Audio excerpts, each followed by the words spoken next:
Nazareth. Ce soir est un puissant vendredi, un vendredi de gloire, un vendredi exceptionnel, un vendredi de puissance, un vendredi glorieux où la grâce et la faveur de Dieu nous visitera encore une fois. Tu es béni, toi qui m'entends ce soir.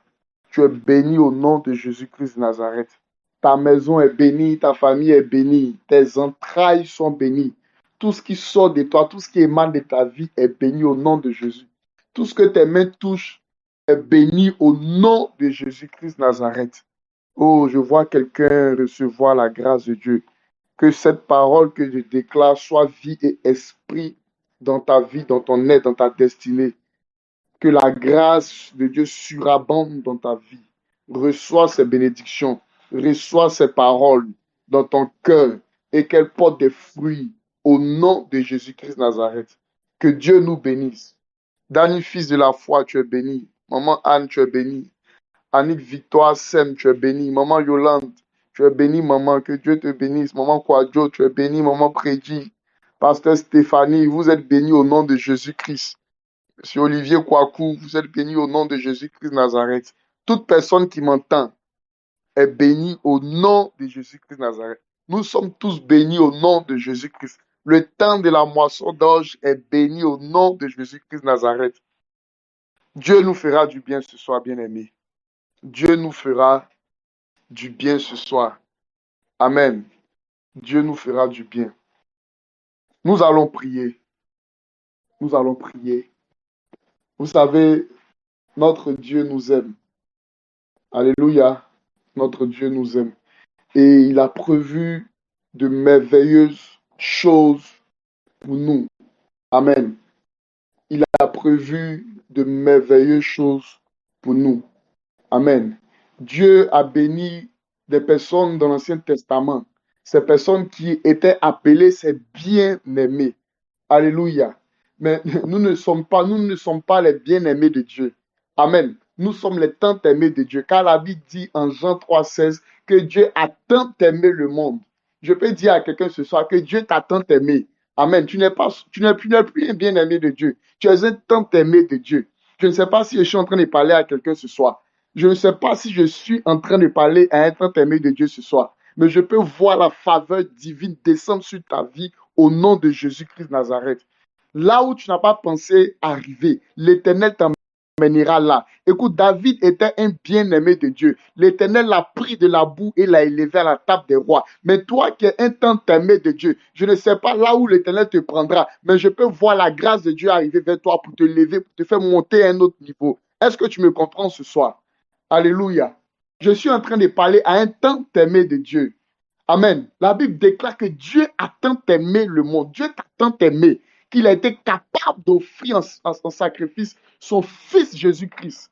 Quelque chose qu'il n'a jamais fait pour quelqu'un dans l'Ancien Testament. Pourquoi? Parce que nous sommes les préférés, les tant aimés de Dieu. Nous sommes les choisis, les élus du Seigneur. Alléluia. Est-ce que quelqu'un me comprend? Dans l'Ancien Testament, on ne parlait pas d'élus. Amen. Mais nous sommes une race choisie. Nous sommes un peuple destiné à la gloire. Amen. Nous avons été sélectionnés pour de grandes choses. Tu as été sélectionné pour vivre la gloire, pour manifester la puissance et l'autorité de Dieu dans ce monde. Alléluia. Que Dieu nous bénisse ce soir. Est-ce qu'un tant aimé de Dieu peut écrire simplement « Je suis un tant aimé de Dieu ». Amen. Est-ce que tu peux écrire « Je suis un tant aimé de Dieu ». Tu es un tant aimé de Dieu. Je ne sais pas ce que tu as pu entendre de ce monde. Je ne sais pas ce que les gens t'ont dit. Mais je veux te dire ce soir que tu es un tant aimé de Dieu. Bien-aimé, Jésus-Christ nous aime. Au-delà de ce qu'on ne peut penser ou imaginer. L'amour de Dieu pour nous est sans limite. Quelles que soient nos fautes, quelles que soient nos erreurs, la grâce de Dieu surabondera toujours dans notre vie. Car le sang de Jésus-Christ parle en notre faveur. Nous qui sommes ces tant aimés. Que Dieu te bénisse ce soir. Alléluia. Que Dieu te bénisse ce soir. Tu vas prier. Tu vas prier. Tu vas rendre simplement grâce à Dieu. Tu vas lui dire merci. Tu vas lui dire merci pour tout ce qu'il fait pour toi. Pour ce tant aimé que tu es aujourd'hui. tu vas bénir le nom du Seigneur. Oh, David pouvait dire, je suis dans la joie quand on me dit, allons à la maison de l'Éternel. Amen. Amen. Et cette plateforme, je peux dire qu'elle représente la maison de l'Éternel, car c'est un lieu où le nom de l'Éternel est invoqué. Et tout lieu où le nom de l'Éternel est invoqué, l'Éternel descend en ces lieux. Je peux voir l'Esprit de Dieu descendre en ces lieux. C'est pourquoi tu vas commencer à remercier le Seigneur. Tu vas commencer à bénir son nom pour ce qu'il fera encore ce soir, pour ce qu'il a déjà fait, pour ce qu'il a accompli et pour ce qu'il fera encore ce soir. Commence à parler à Dieu. Dis merci à Dieu pour ta vie. Dis merci à Dieu pour ce qu'il fera encore ce soir. Dis merci à Dieu pour ce temps glorieux. Oh, je peux sentir l'atmosphère en train de changer maintenant. Les bras sont les katala bras santé. Je peux sentir quelque chose de fort se passer dans mon esprit. Les bras sont talabaha, talabaha. Oh, je peux t'assurer, ce soir sera un soir glorieux. Les katala bras santé les baha. Commence à bénir le nom du Seigneur. Dis merci à Dieu. L'obrasun telebraha. Ele kata lavaha takata a. Okoroche ketele brasante ketele kata a. Malubrasun tele ekatulo kadabaha. Eyantuwe de lebrasun tele ha. Abache kitele brasante kete kete ke ekata. Matolo bresinte ketele kanta a. Malobro sande kete lebra sante kete kete kete kete eta. Oyontuweni yontuweni lebrasu kata ha. Yabashe kitolobre. Eledelebo santa kine lebra sante ke e. Makumakata yata a. Bayu shate katolobre. Ilendo londo lo kumakande yon wili bat.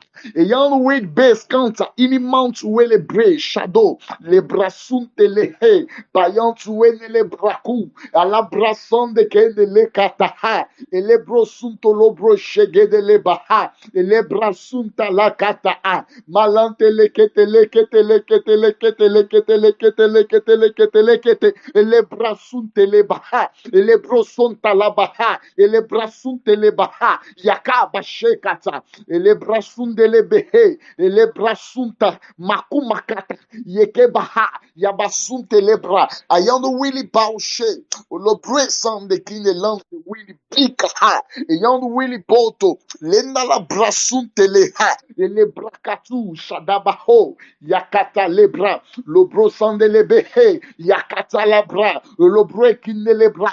Lobro sunde le bre. Le bra shakata la bra. Au nom de Jésus. Waouh. Père, nous te bénissons, nous te disons merci. Oh, nous te rendons grâce, notre Père, notre Dieu, notre Roi.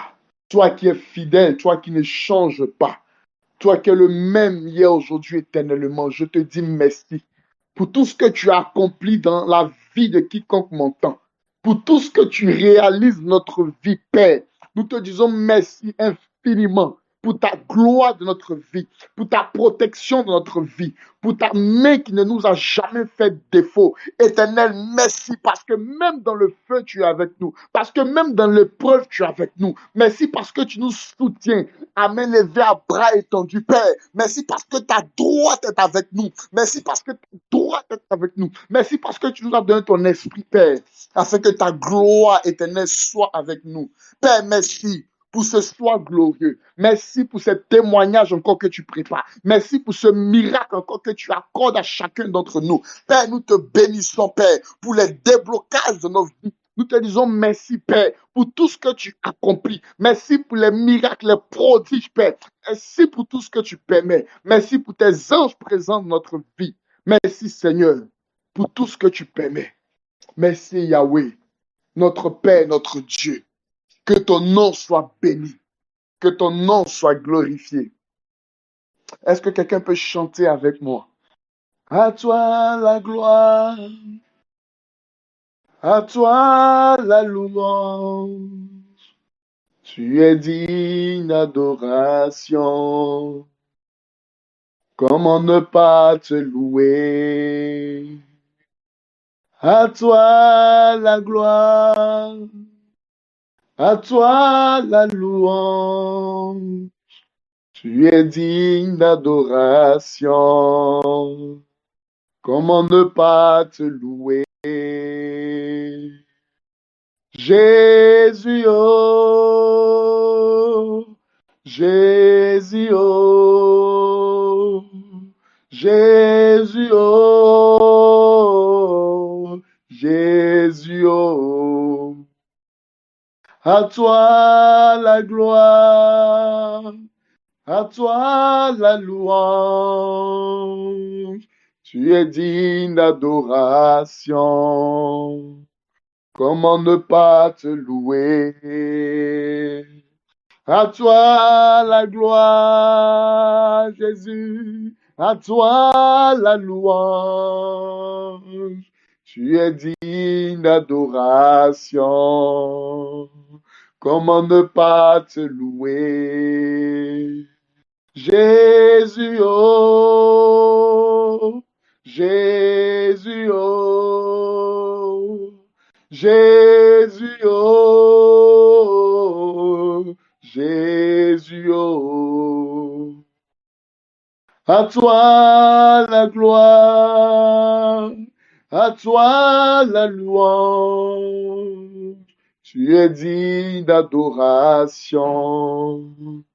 Comment ne pas te louer? À toi la gloire, à toi la louange. Tu es digne d'adoration. Comment ne pas te louer? Jésus, oh, Jésus, oh, Jésus, oh, Jésus, oh. Écoute-moi, la Bible déclare que quiconque invoque le nom du Seigneur sera sauvé. Je ne sais pas à quoi tu t'attends ce soir. Je ne sais pas à qui tu t'attends ce soir. Mais je peux dire qu'en invoquant le nom de Jésus-Christ Nazareth, il interviendra pour ta situation. La Bible déclare que quiconque invoque le nom du Seigneur sera sauvé. Il dit, invoque-moi au jour de la détresse, je te répondrai. Oh, je peux voir quelqu'un invoquer le nom de Jésus-Christ ce soir. Et je peux voir les anges de Dieu descendre pour la vie de cette personne. Je peux voir l'Éternel envoyer, mandater ses anges pour la vie de quiconque invoque son nom ce soir. Je ne sais pas à quoi tu t'attends. Je ne sais pas quel est le miracle que tu attends de l'Éternel. Mais je peux te dire avec assurance que l'Éternel libère maintenant une armée d'anges pour toi. Au nom de Jésus-Christ de Nazareth. Les brasoun talabahata. Il dit, quiconque invoque le nom du Seigneur sera sauvé. Oh Seigneur, je peux voir maintenant. Je peux voir l'Éternel se lever pour la vie de quelqu'un ce soir. Je peux voir l'Éternel se lever pour la vie de quelqu'un ce soir. Je peux voir l'Éternel se lever pour défendre la cause de quelqu'un ce soir. L'Éternel se lèvera en dernier pour ta situation. Je ne sais pas ce que la sorcellerie a déclaré sur toi. Je ne sais pas ce que le monde des ténèbres a dit sur ta vie. Mais je peux voir l'Éternel dire seulement une parole pour ta situation. Je peux voir l'Éternel dire seulement une parole pour ta situation. Et cette situation qui était au devant de toi comme une muraille, je peux voir cette muraille être ébranlée. Je peux voir cette muraille s'effondrer. Je peux voir cette muraille tomber comme les murailles de Jéricho. Reçois cette parole ce soir. Les basata la braché. L'obrasunta la baha. Merci Seigneur. Que ton nom soit béni. Merci Père. Au nom de Jésus-Christ Nazareth. Amen. Que Dieu te bénisse abondamment. Que la grâce de l'Éternel soit sur toi. Merci encore au serviteur Ahmed Traoré. Il a mis le feu ici. Amen. Est-ce que quelqu'un qui est présent peut écrire simplement le feu, le feu, le feu? Si tu es présent, écris simplement le feu, le feu, le feu.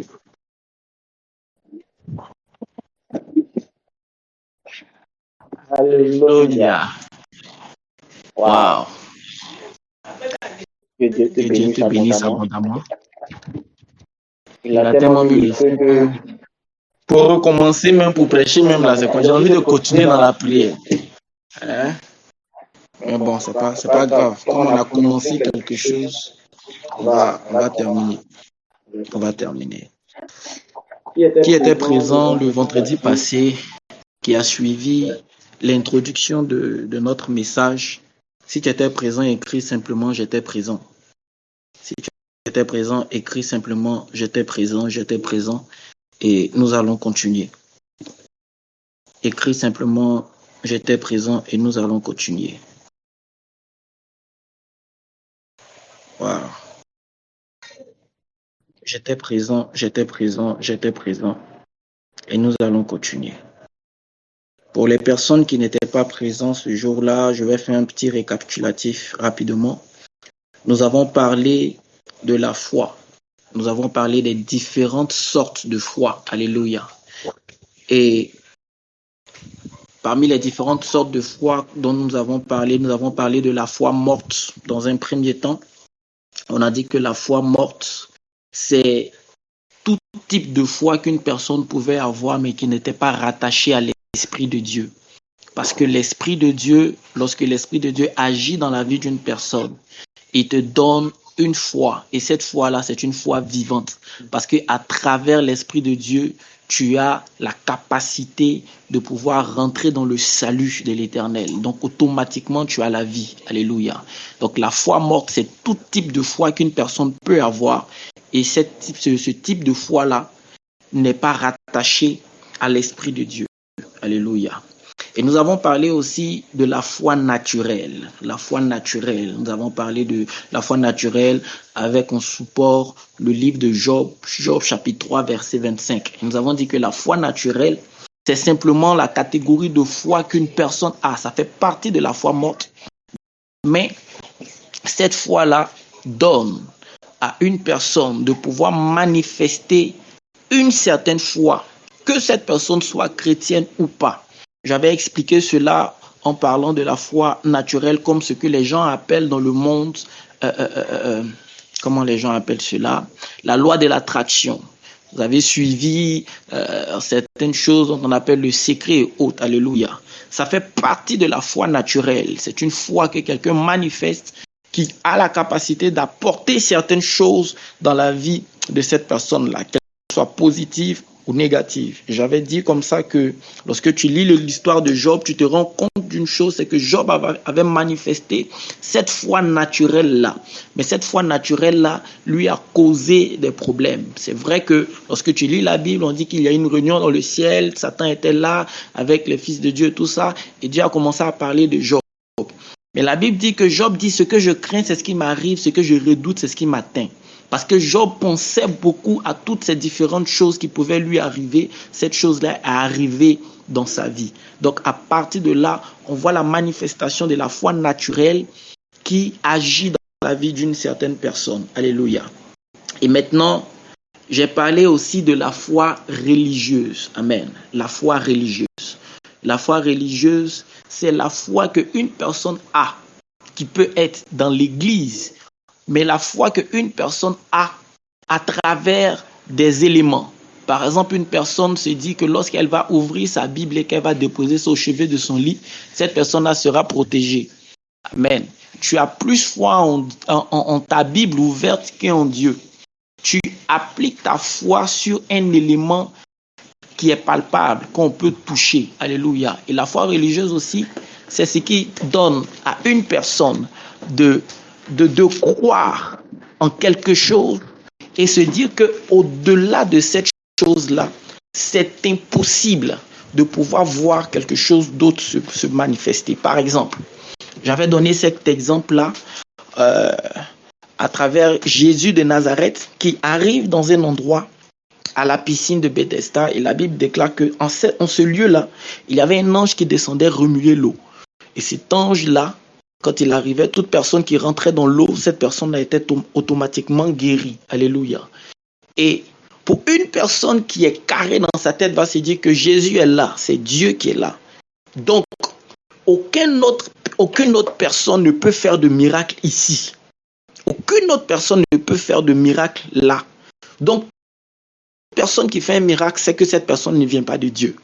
Mais la Bible dit que lorsque Jésus est arrivé, il a guéri une seule personne. une seule personne. Et cette personne était là depuis plusieurs années et elle était dans l'incapacité de rentrer dans l'eau. Ce qui veut dire que Jésus a guéri la personne qui probablement ne pouvait pas être guérie.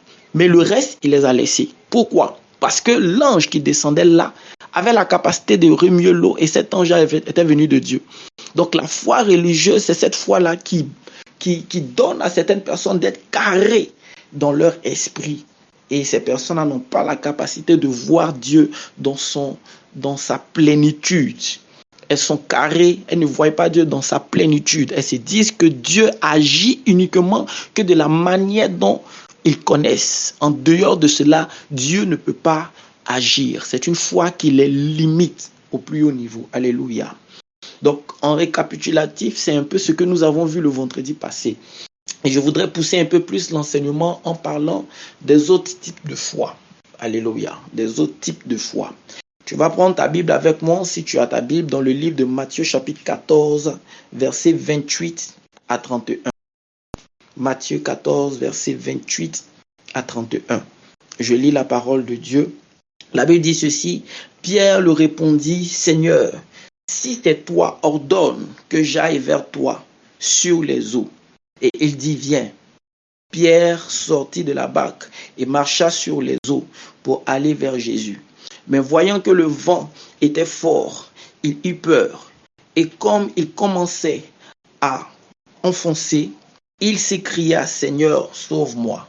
Aussitôt, Jésus étendit la main, le saisit et lui dit, homme de peu de foi, pourquoi as-tu douté? Alléluia. La foi suivante dont je voudrais te parler, c'est la foi douteuse. Alléluia, la foi douteuse. Est-ce que quelqu'un peut écrire avec moi la foi douteuse? Écris la foi douteuse, si tu m'entends. Écris la foi douteuse, la foi douteuse, la foi douteuse. La foi douteuse. Alléluia. La foi douteuse, la foi douteuse. Alors, c'est quoi la foi douteuse? La foi douteuse, c'est une manifestation de la foi, mais inachevée, si je peux le dire ainsi. C'est une manifestation de la foi, mais cette manifestation de la foi-là, elle est limitée. Elle est limitée. Tu vois, il y a souvent certaines catégories de personnes qui viennent, par exemple, dans un endroit, qui viennent à l'église, et ces personnes-là viennent généralement à cause d'un problème qui est dans leur vie.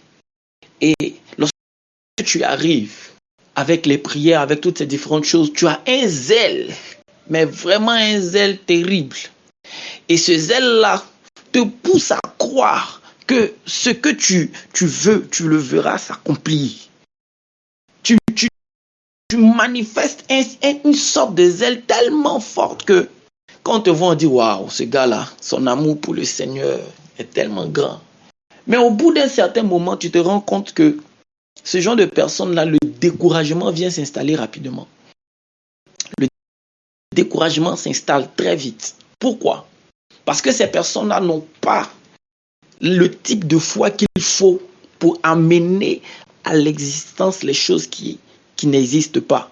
Et ces personnes-là se focalisent bien souvent sur les différents problèmes qui se trouvent dans leur vie. Alléluia. Écoute ceci. Lorsque Dieu commence à faire quelque chose dans la vie d'une personne, généralement, cette chose-là, on ne la voit pas. Ou du moins, on ne la reconnaît pas. C'est la raison pour laquelle la Bible dit ceci dans le livre d'Ésaïe 53. Qui a cru à ce qui nous a été annoncé, qui a reconnu le bras de l'Éternel. Le bras de l'Éternel est ce qui emmène à l'existence les choses qui n'existent pas. Mais la Bible dit, est-ce que quelqu'un a reconnu cela? Tu manifestes la foi. Mais cette foi-là, lorsqu'elle commence à surgir, lorsqu'elle commence à sortir, bien souvent, elle est méconnaissable. Donc, à cause du fait qu'elle est méconnaissable et qu'elle n'est pas encore arrivée à son terme, tu te dis que ça n'a pas encore commencé et ça prend du temps. Et pendant ce temps, tu commences à te focaliser sur les choses qui sont immédiates, les choses que tu constates dans l'immédiat. Quand je parle des choses que tu constates dans l'immédiat, je veux parler par exemple d'une personne qui attend que le Seigneur puisse le libérer d'une situation où il doit aller par exemple en prison. Et à chaque fois que le procès prend son cours, il se rend compte que tout va contre lui. Et il commence à se décourager. Parce qu'il commence à voir la tempête. Il commence à voir les problèmes. Il se focalise plus sur le problème qui est maintenant que sur le fait que le Seigneur a la capacité de pouvoir le libérer de cela. Et ça, c'est la triste réalité. La triste réalité de plusieurs personnes qui sont en Christ. Parce que tu te dis que le Seigneur ne peut pas le faire. Au fur et à mesure que le temps passe, tu commences à te décourager. Le découragement arrive en toi. Et ce découragement-là fait que ta foi n'est pas accomplie. Ta foi n'est pas vivante encore. Et lorsque quelqu'un commence à manifester, c'est dans ce contexte que tu te rends compte que plusieurs personnes vont d'église en église. Plusieurs personnes vont d'église en église. Parce que tu te dis que le problème vient certainement de cette église. Mais en fait, parfois, le problème ne vient pas de cette église. Je disais à une personne une fois que, tu sais, à chaque fois que Dieu décide de faire quelque chose dans la vie d'une personne, Dieu prend en compte beaucoup de choses. Et les choses qu'il prend en compte, la plupart du temps, ce sont les choses qui peuvent permettre à la personne en question d'aller à un autre niveau. Il y a des personnes pour qui Dieu a de grands projets, une grande destinée. Et comme Dieu a un grand plan pour toi et que Dieu t'a donné un grand pouvoir, alors la chose que nous devons savoir, c'est que comme les gens le disent bien souvent, un grand pouvoir requiert de grandes responsabilités. Alors, à cause de ces responsabilités-là, Dieu travaille de sorte à ce que tu puisses avoir le caractère qu'il faut pour pouvoir subvenir ou bien pour pouvoir te préparer aux autres challenges qui vont arriver. C'est la raison pour laquelle, bien souvent, il y a certaines choses qui peuvent arriver vite dans la vie d'autres personnes, mais dans ta vie, par contre, cela ne vient pas vite. Pourquoi? Que lorsque Dieu va commencer à agir dans ta vie, cela peut créer autre chose. Cela peut créer une avalanche de problèmes ou bien cela peut créer une avalanche de bénédictions. Mais il faut avoir le caractère qu'il faut pour pouvoir gérer cela. Et plusieurs personnes se découragent, plusieurs personnes lâchent prise, plusieurs personnes disparaissent parce que ces personnes-là ne voient pas la suite. Ces personnes-là ne voient pas qu'il y a quelque chose qui est en train de se faire. Mais je crois que tu ne fais pas partie de ces personnes-là. Je crois que si tu étais doté d'une foi douteuse, à travers ce message, le Seigneur est en train de te munir d'une foi vivante, mais une foi extraordinaire dans le nom puissant de Jésus. Écoute ceci, dans la période où nous nous trouvons en ce moment, nous nous trouvons dans une période, comme je l'ai dit le vendredi passé, nous nous trouvons dans une période où nous sommes confrontés à des puissances qui ont formaté la pensée des gens.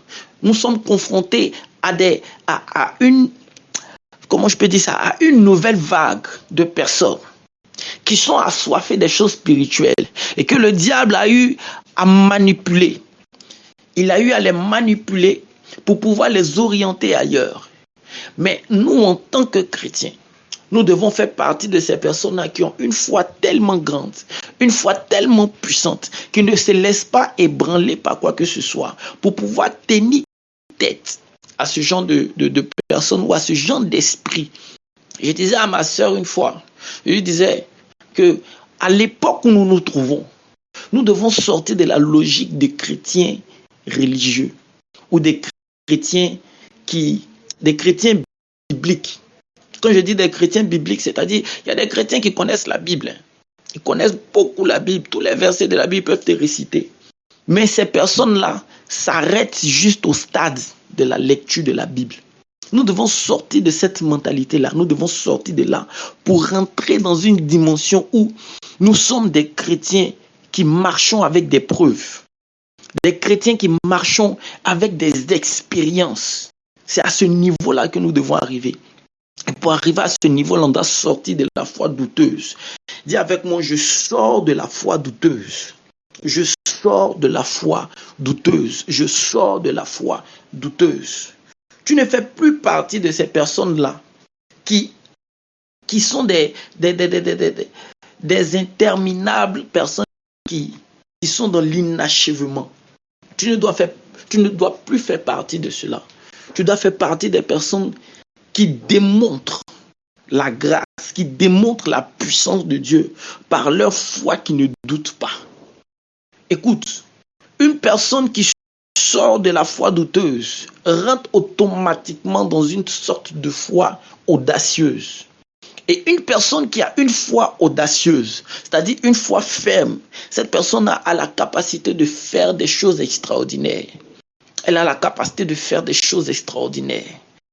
Oh, je veux croire que nous sommes une génération des personnes qui sont appelées à faire des choses extraordinaires. Nous sommes une génération des personnes qui sont appelées à faire des choses qui bouleversent l'entendement. Nous sommes appelés à être une génération qui fait des choses que le commun des mortels ne pourra jamais comprendre parce que cela sort de l'ordinaire. Nous sommes appelés à cela. Et nous sommes appelés à être des personnes qui ont une audace et une foi extraordinaire. Alléluia.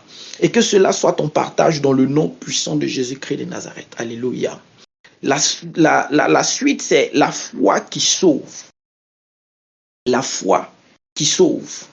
Et nous pouvons voir cela dans le livre de Éphésiens chapitre 2, verset 28. Pardon, Éphésiens chapitre 2, verset 8. La foi qui sauve. Est-ce que quelqu'un peut écrire avec moi la foi qui sauve? La foi qui sauve. Écris avec moi la foi qui sauve. La Bible dit ceci, que c'est par la grâce que vous avez été sauvés, par le moyen de la foi. Et cela ne vient pas de vous, c'est le don de Dieu. Alléluia. La foi qui sauve, c'est cette foi-là qui te donne de pouvoir manifester la vie chrétienne. C'est à chaque fois qu'une personne doit être sauvée.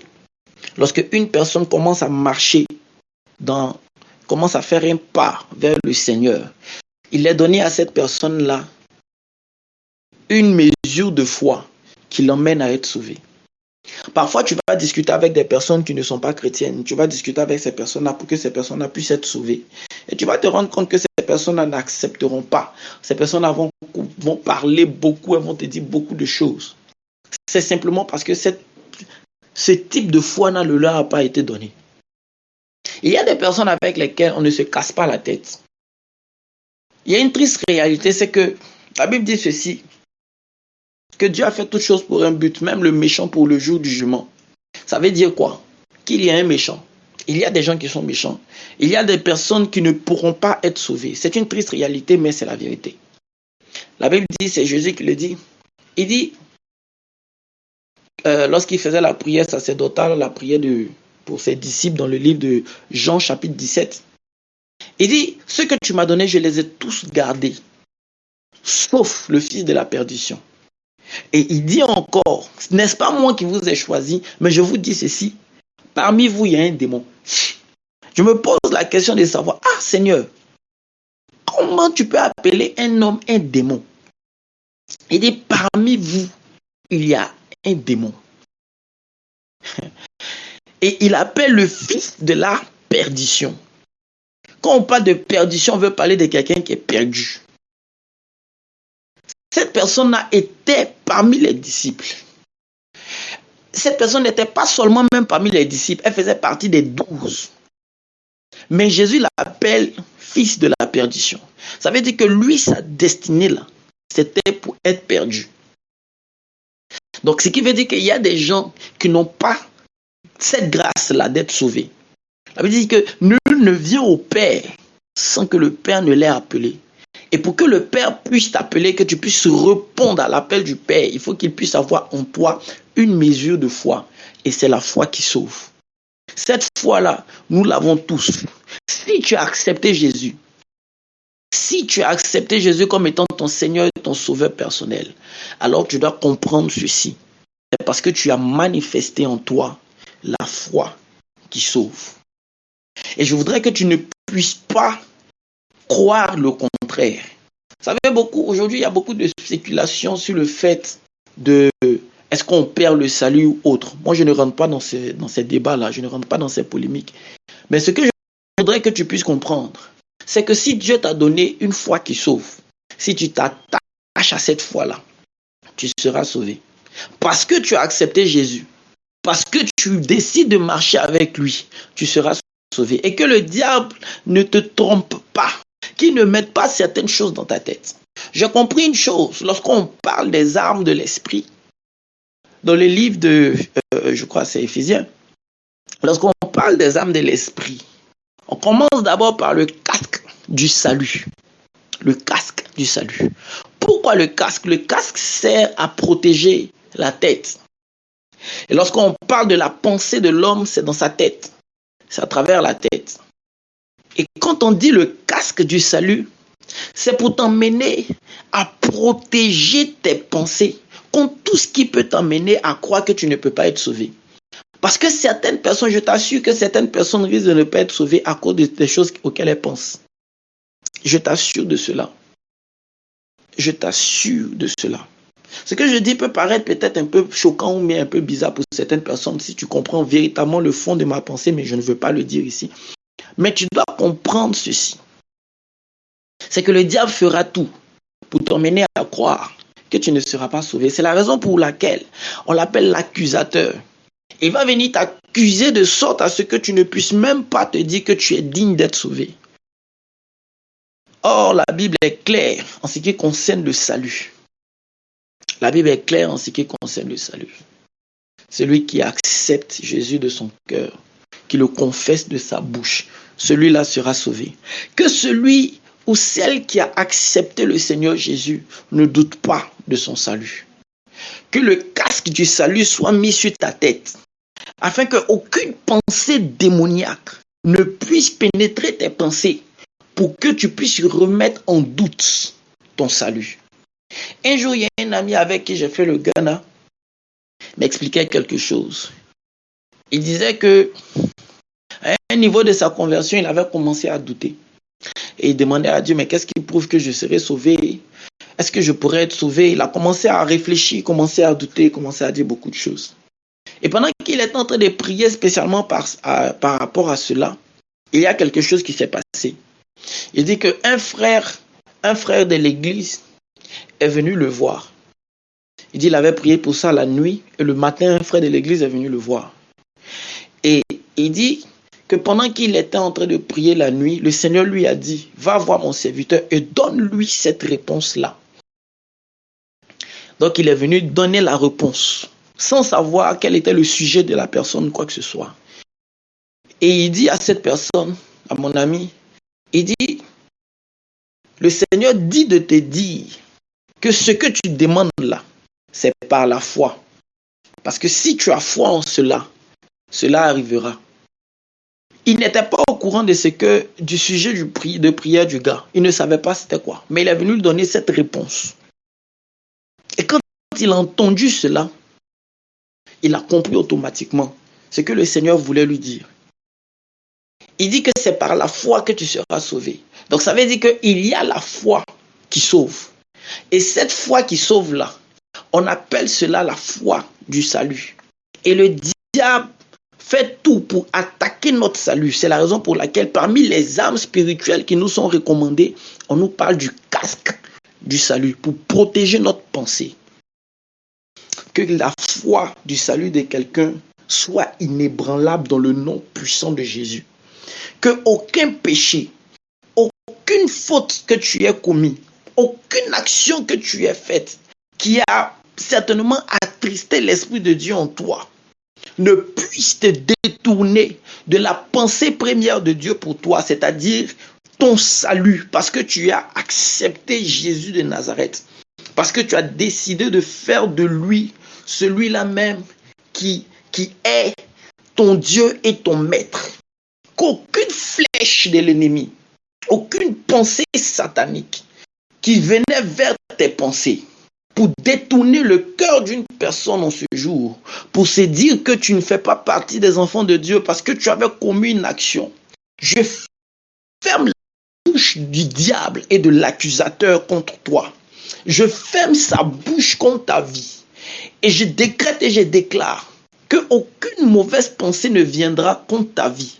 pour t'emmener de douter du fait que tu as eu le salut et que tu as été sauvé par Jésus de Nazareth. Il dit dans sa parole, ce que tu m'as donné, je les ai tous gardés, ils sont entre mes mains et personne ne les ravira de mes mains. Tu es dans la main de l'Éternel et personne ne viendra te prendre entre ses mains. Il donne cette parabole pour dire, qui parmi vous ayant 100 brebis et perdant une ne laisse pas les 99 autres pour aller chercher sa brebis. Peu importe là où tu te trouves en ce moment, peu importe la culpabilité qui est dans ton cœur et qui t'a amené à te reculer, à te mettre en arrière face aux accusations de Satan, peu importe cela, je déclare que le Seigneur va te récupérer de là où tu te trouves pour te ramener dans ses bras, pour te ramener dans sa bergerie, dans le nom puissant de Jésus-Christ de Nazareth. Oh, est-ce que quelqu'un peut me donner un bon amen? Est-ce que quelqu'un qui est là peut me donner un amen? Donne-moi un amen, donne-moi un amen, donne-moi un amen. Ce que je suis en train de dire, après tu vas discuter de ça, mais donne-moi un amen, donne-moi un amen. La prochaine catégorie de foi que je veux présenter au devant de toi maintenant, c'est la mesure de la foi. Dis avec moi la mesure de foi, la mesure de foi, la mesure de foi. Romains chapitre 12, verset 3. Par la grâce qui m'a été donnée, je dis à chacun de vous de n'avoir pas de lui-même une trop haute opinion, mais de revêtir les sentiments modestes, selon la mesure de foi que Dieu a départie en chacun, à chacun. Alléluia. Dis avec moi la mesure de foi. Dis avec moi la mesure de foi, la mesure de foi, la mesure de foi. Alléluia. Alors la mesure de foi, qu'est-ce que c'est? Vous savez, il y a certaines personnes qui sont chrétiennes aujourd'hui, mais qui arrivent à faire des choses extraordinaires, malgré qu'elles sont devenues chrétiennes maintenant. Pourquoi? J'ai compris ceci, c'est qu'il y a certaines personnes à qui Dieu avait fait le don de la foi, et ce don de la foi-là, agissant dans leur vie, sans même parfois qu'elles ne soient chrétiennes, ce don de la foi-là agit dans leur vie comme une mesure de foi. De sorte à ce que lorsque ces personnes-là décident, lorsque ces personnes-là deviennent chrétiennes, ces personnes-là ont la capacité de faire des choses extraordinaires. Parce qu'elles ont une mesure de foi qui est déjà prédéfinie en elles. De la même manière dont tu es, sache qu'il y a une mesure de foi qui est en toi. Et il y a une mesure de foi qui est en toi. Et c'est cette mesure de foi-là qui te donne de pouvoir manifester certaines choses. Elle te donne de pouvoir manifester certaines choses. Et pendant que tu as cette mesure de foi-là, il y a quelqu'un dont le micro est ouvert. Vous pouvez fermer le micro, s'il vous plaît. Et pendant que tu as cette mesure de foi-là, elle t'aide à grandir spirituellement. Elle t'aide à grandir spirituellement. Tout le monde n'a pas forcément la même mesure de foi dès l'instant qu'il devient chrétien. C'est la raison pour laquelle il y a certaines personnes qui évoluent plus vite que d'autres dans la vie chrétienne. Il y a des gens qui sont chrétiens depuis 102 ans. Mais malgré les centenaires dans le corps du Christ, ces personnes-là n'évoluent pas véritablement ou elles ne manifestent pas certaines choses. Pourquoi? Parce que la mesure de foi qu'elles ont n'est pas suffisante. Mais la bonne nouvelle, c'est que tu peux augmenter la mesure de foi que tu as. La Bible dit, la foi vient de ce qu'on entend. Et ce qu'on entend vient de la parole de Dieu.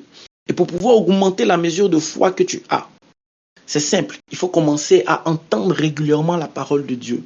Mais quand je parle de la parole de Dieu, ce n'est pas entendre n'importe quel message ou de lire simplement la Bible. Mais c'est de pouvoir, à travers la parole de Dieu, prendre la parole de Dieu comme un miroir. Quand je dis comme un miroir, ça veut dire quoi? Il y a un passage que le Seigneur m'a révélé depuis 2 ans maintenant, qui est un de mes passages favoris. Un de mes passages vraiment qui fait quelque chose dans ma vie. Et c'est dans le livre de 2 Corinthiens, chapitre 3, verset 18. La Bible dit, nous tous qui le visage découvert, contemplons la gloire de Dieu comme dans un miroir, et nous sommes transformés à la même gloire à la même image de gloire en gloire. À la même image de gloire en gloire. Alors, la Bible dit ceci. Nous tous qui le visage découvert, contemplons comme dans un miroir la gloire de Dieu. L'image, cette image de la gloire de Dieu. Nous sommes transformés à la même image de gloire en gloire. La Bible parle de Christ. Et pendant que tu es en train de contempler Christ comme dans un miroir, et Christ est la parole, pendant que tu es en train de le contempler comme dans un miroir, tu te rendras compte que tu commenceras à manifester Christ dans ta vie.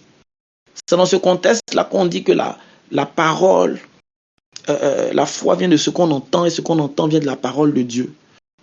Ce qu'on entend vient de la parole de Dieu. Christ est la parole de Dieu. Donc, lorsque tu es, par exemple, en train de lire ta Bible, lorsque tu es en train d'écouter la parole, l'enseignement, il faudrait que tu puisses commencer à contempler Christ à travers cette parole et à travers cet enseignement. Et plus tu le fais, plus tu as cette capacité-là à t'identifier à Christ pendant que tu es en train d'écouter sa parole, tu vas commencer à manifester la nature de Christ. Et si Christ avait une foi extraordinaire, tu verras que ta foi commencera à être extraordinaire. Parce que tu réaliseras la nature que tu as en Christ. Et c'est cette nature que tu as qui te donnera de pouvoir manifester une mesure de foi beaucoup plus grande. Parce que plus tu commences à constater la nature de Christ en toi, plus tu commenceras à manifester Christ en toi. Simplement parce que tu auras conscience maintenant de la personne que tu es. Alléluia. On explique cette histoire. C'est l'histoire d'un grand conquérant que nous connaissons. Et ce conquérant-là, j'ai oublié son nom, comment il s'appelle? Alexandre le Grand. On disait que Alexandre le Grand, lorsqu'il grandissait, il était frêle. C'était quelqu'un qui n'était pas très vivant, qui n'était pas très truc. Et au fur et à mesure qu'il grandissait, son père le détestait, son père qui était un grand guerrier, son père ne l'aimait pas véritablement, à cause du fait qu'il était léger, à cause du fait qu'il était frêle. Et l'histoire raconte que un jour, il a demandé à sa mère, pourquoi est-ce que mon père me déteste? Et sa mère lui a dit, ton père te déteste parce qu'il sait que tu n'es pas son fils. Il était étonné de savoir que sa mère lui disait que mon père n'est pas mon fils. Comment ça se fait? Elle lui dit en fait que toi, tu es le fils d'un Dieu. C'est un Dieu qui est venu coucher avec moi et de par notre union, tu es né. Dès l'instant qu'il a entendu cela, sa manière de se comporter a changé. Son courage et sa bravoure a pris une autre dimension. Pourquoi? Parce qu'il se disait qu'il était fils d'un Dieu et que comme il est fils de Dieu, il devait être aussi un Dieu. Et cette mentalité qu'il avait, qu'il a reçue après ce que sa mère lui a dit, après ce qu'il avait entendu, cette mentalité lui a donné d'être celui qu'il a été pendant longtemps. Il a eu, je crois, 33 ans et qu'il est mort. Mais en 33 ans, il avait conquis tellement de royaumes, au point où il y avait un port en Afrique, en Égypte, qui porte son nom, Alexandrie. Tu te rends compte que ce qu'il a entendu lui a donné de réaliser quelque chose qu'il avait en lui, mais qui ne se manifestait pas. Pourquoi? Parce qu'il n'avait pas encore entendu, il n'avait pas encore eu cette information. Et lorsqu'une personne commence à manifester, lorsqu'une personne commence à entendre des choses qui ont cette capacité-là de grandir en lui, cette personne-là commence à manifester Christ. C'est pour cela que la Bible dit, la foi vient de ce qu'on entend vient de la parole de Dieu. La parole de Dieu, c'est Christ. Plus tu regardes Christ, plus tu t'identifies à lui, plus tu le contemples, plus tu commences à avoir sa nature. Et la nature qu'il avait, c'était une nature divine. C'est la raison pour laquelle lui-même, il dit, nul ne vient au Père sans passer par moi. Jésus était 100% homme, mais il était 100% Dieu à cause de la mentalité qu'il avait. C'est la mesure de foi qui lui donnait de savoir qu'il était fils de Dieu et qu'il pouvait manifester toutes sortes de choses, des guérisons extraordinaires, marcher sur les eaux, prier pour les malades, toutes ces différentes choses, à cause de ce qu'il avait en lui. Et je prie que le Seigneur te donne de pouvoir manifester cela. Je prie que le Seigneur te donne de pouvoir rentrer pleinement dans ces différentes choses-là, dans le nom puissant de Jésus-Christ de Nazareth. Et que tout ce qui était obstacle à la manifestation de la puissance de Dieu dans ta vie, que cela s'arrête et que cela soit détruit, pour que tu puisses augmenter ta mesure de foi et manifester la puissance de Jésus en toi, manifester l'œuvre de Christ en toi, parce que tu n'es pas un faible. Si un homme a eu simplement à entendre qu'il était fils de Dieu et il a pu conquérir plusieurs nations, toi qui as la vérité en toi, je décrète et je déclare que tu es plus qu'un conquérant. Dans le nom puissant de Jésus-Christ de Nazareth, tu es plus qu'un conquérant. Écris avec moi, je suis plus qu'un conquérant. Je suis plus qu'un conquérant. Écris avec moi, je suis plus qu'un conquérant. Je suis plus qu'un conquérant. Je suis plus qu'un conquérant. Je suis plus qu'un conquérant. On va aller un peu vite. L'avant-dernier niveau, parce qu'il y a un dernier niveau, mais l'avant-dernier niveau, c'est le don de la foi. Le don de la foi dans 1 Corinthiens chapitre 12, versets 7 à 8. 1 Corinthiens chapitre 12, versets 7 à 8. Or, à chacun la manifestation de l'Esprit est donnée pour l'utilité commune. En effet, à l'un est donné l'Esprit une parole, par l'Esprit, une parole de sagesse, à un autre, une parole de connaissance selon le même Esprit, à un autre, la foi par le même Esprit, et un autre, le don de guérison par le même Esprit. Alléluia. Le don de la foi. Il y a certaines personnes qui ont reçu le don de la foi afin d'exercer, de manifester une foi qui est extraordinaire. Il y a des gens qui, à cause du don de la foi qui est sur eux, ces personnes-là accomplissent vraiment des choses qui sont grandes. Et par rapport à cela, je voudrais dire à quelqu'un, c'est vrai que tu n'as pas une mesure de foi grande, mais le Seigneur t'ouvre une brèche pour que tu puisses acquérir le don de la foi. La Bible dit ceci, que c'est l'Esprit qui donne toutes ces différentes choses, tous ces dons. Il le donne à qui il veut. Et la Bible dit aspirer aux dons les meilleurs. Ça veut dire que tu as la capacité d'aspirer à ces dons-là pour pouvoir la recevoir. Donc, s'il y a un don de foi, que ta prière soit penchée vers ce don de foi-là. Écoute, il y a des dons qui te donnent de pouvoir exercer et manifester tous les autres dons. Par exemple, le don de la foi. Le don de foi, déjà la foi, c'est ce qui te met sur la même plateforme d'agissement que Dieu. Parce que si la Bible dit que rien n'était possible à Dieu, la Bible dit aussi tout est possible à celui qui croit. Donc dans les deux cas, on parle d'impossibilité qui devient possible, que ce soit chez Dieu ou chez l'homme. Un homme de Dieu a dit un jour que si ta foi dit oui, Dieu ne peut pas dire non. Alors s'il y a quelque chose qui peut te permettre de pouvoir être comme Dieu, il est plus qu'important pour toi de pouvoir prier pour recevoir cela. C'est la raison pour laquelle il y a deux choses pour lesquelles je prie le plus, c'est d'avoir le don de foi en premier lieu et aussi le don de discernement pour savoir qui se trouve devant moi. Le don de foi est quelque chose de tellement extraordinaire. Ça fait partie des dons que le Seigneur nous a donnés et nous donne de pouvoir exercer, manifester cela dans nos vies. Et je crois que par ta prière aujourd'hui, le Seigneur te donnera de pouvoir expérimenter le don de la foi. Alléluia. Je voudrais terminer rapidement en parlant du don de Dieu.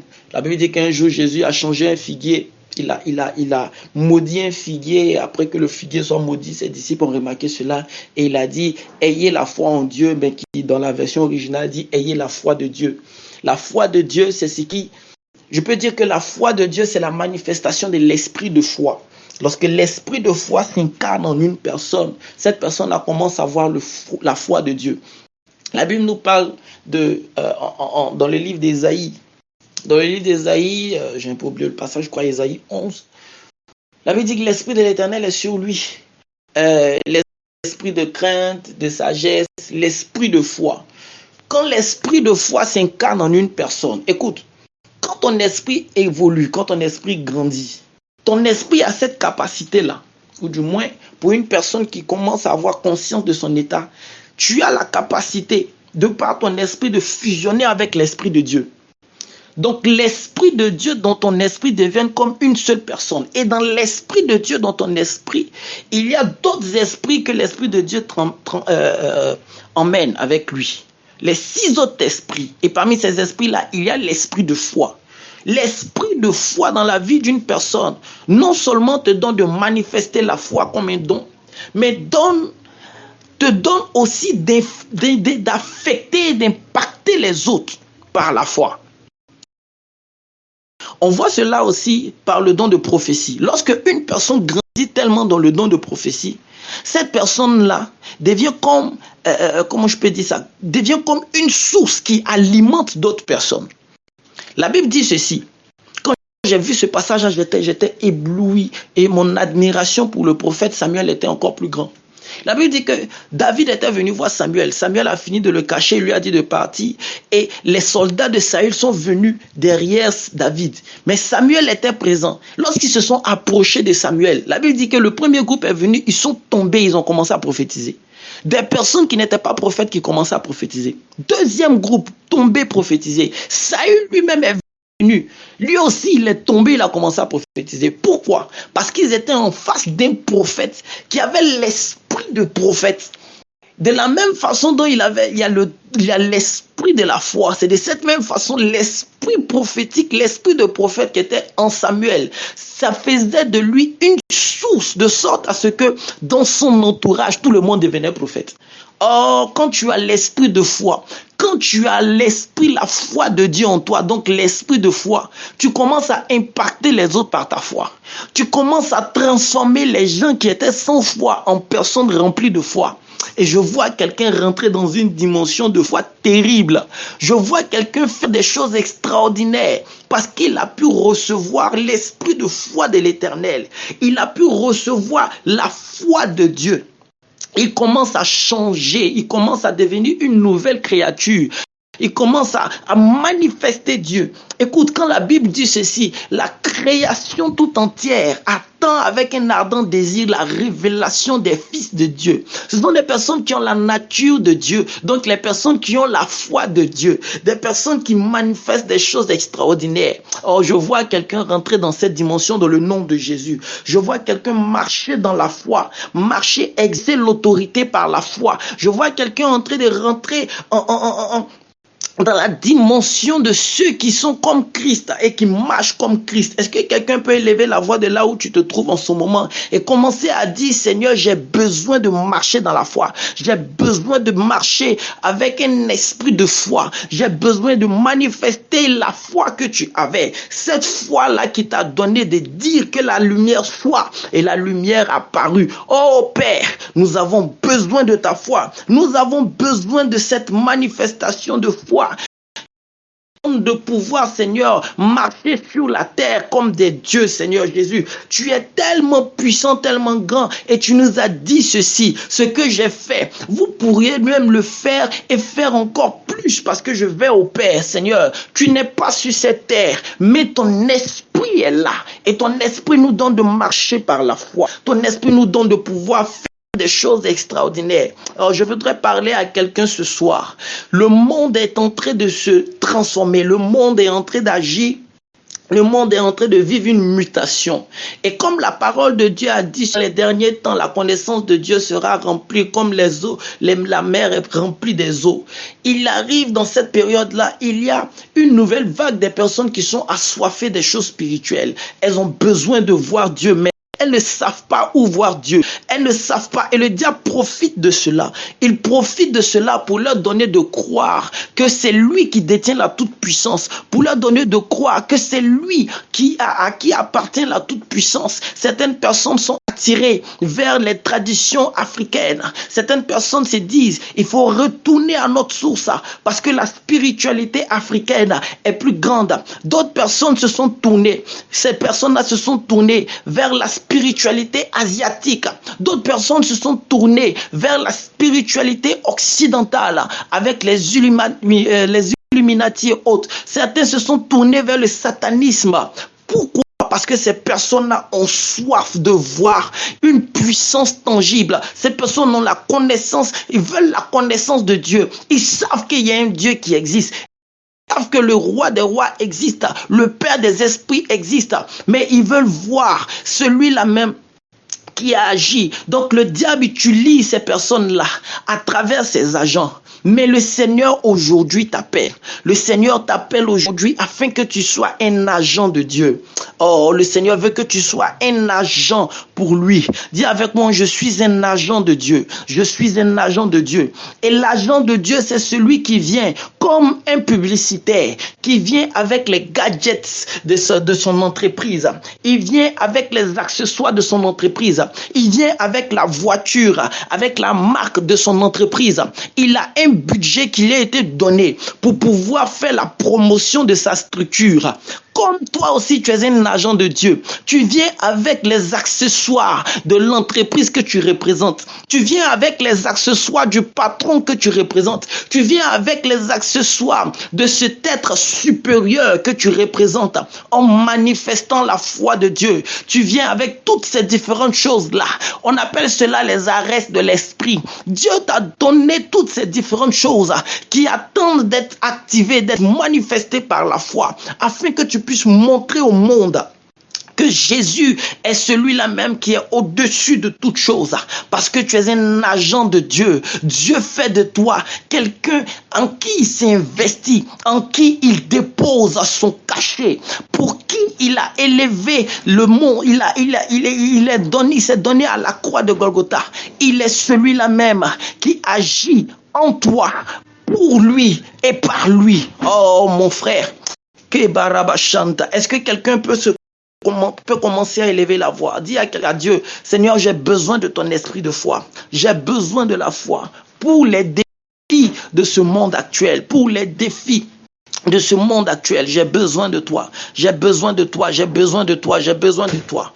Parle à Dieu. J'ai besoin de toi, Père. J'ai besoin de toi. J'ai besoin de toi. J'ai besoin de toi pour agir avec autorité et avec puissance. J'ai besoin de toi pour renverser le monde des ténèbres. J'ai besoin de toi pour libérer le monde. J'ai besoin de toi. Tu dis dans ta parole, la création tout entière attend avec un ardent désir la révélation des fils de Dieu. Seigneur, la création m'attend. La création m'attend. Foi puisse être acquise, que la foi puisse augmenter, que la foi, Seigneur, que tu m'as donnée puisse grandir, Seigneur. Donne-moi ta foi. Donne-moi le don de foi et qu'elle grandisse au point où elle devienne l'esprit de foi en moi pour que je puisse marcher avec autorité et puissance. Oh Père, merci pour ta grâce. Merci pour ta puissance et ton autorité en ce jour. Je décrète sur la vie de quelqu'un ce soir que ta vie ne sera plus jamais pareille.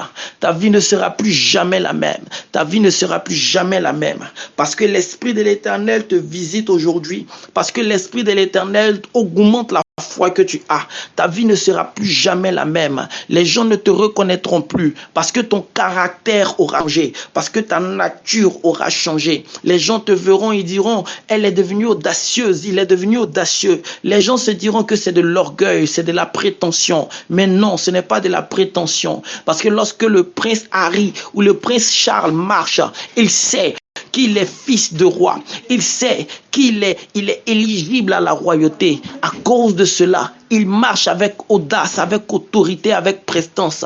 Et toi, tu marcheras avec autorité et prestance parce que tu sais d'où tu viens, parce que tu sais de qui tu es fils, parce que tu sais ce que tu as en toi. On ne peut pas t'arrêter. De la même façon dont sur les cartes d'identité, lorsqu'on voit Whitson, on sait ils appartiennent à la royauté. C'est de cette même façon lorsqu'on regarde ton identité spirituelle, est-ce qu'on voit Jésus de Nazareth, on ne pourra pas t'arrêter parce que tu es fils de Dieu en Jésus de Nazareth. Oh, merci Seigneur pour ta grâce. Merci pour ta fidélité. Merci pour ta puissance dans le nom de Jésus-Christ de Nazareth. J'ai prié. Est-ce que quelqu'un peut me donner un amen sérieux? Donne-moi un amen sérieux. Écris avec moi amen, amen, amen. Donne-moi un amen. Un amen qui fera trembler le camp de l'adversaire. Un amen qui fera trembler le camp de l'ennemi. Donne-moi un amen, un amen, un amen. Wow, wow, wow, wow, wow, wow. Wow. Libra dojo kotana bela zuwata. Erokozushi kitene barada. Liza tazarabaye. Le kuzusubi itana ido. Le shakatarabaya. Paruzu subiragata. Ah, thank you, Jesus. Thank you, Lord. Thank you, Lord, for this time. Thank you for this time. Thank you for the faith that you release on the earth. Thank you for the faith that you release, the spirit of faith that you release upon your child. Thank you, Jesus. Au nom de Jésus de Nazareth. Amen. Que Dieu te bénisse abondamment. Que la grâce de l'Éternel soit sur toi. J'espère que tu as été béni par cet enseignement. J'espère que tu as su te situer en fonction de ton niveau. Tu as su maintenant te situer dans la catégorie dans laquelle tu te trouves. Et si tu es dans une catégorie inférieure à toutes les différentes catégories que j'ai citées, je veux t'appeler à relever ta foi. À relever ta foi afin de marcher pleinement dans la volonté parfaite de Dieu pour ta vie. Que Dieu te bénisse, que la grâce de Dieu soit sur toi. C'était le prophète Samuel Guédé. Allez, portez-vous bien et bonne soirée à vous. Bye bye.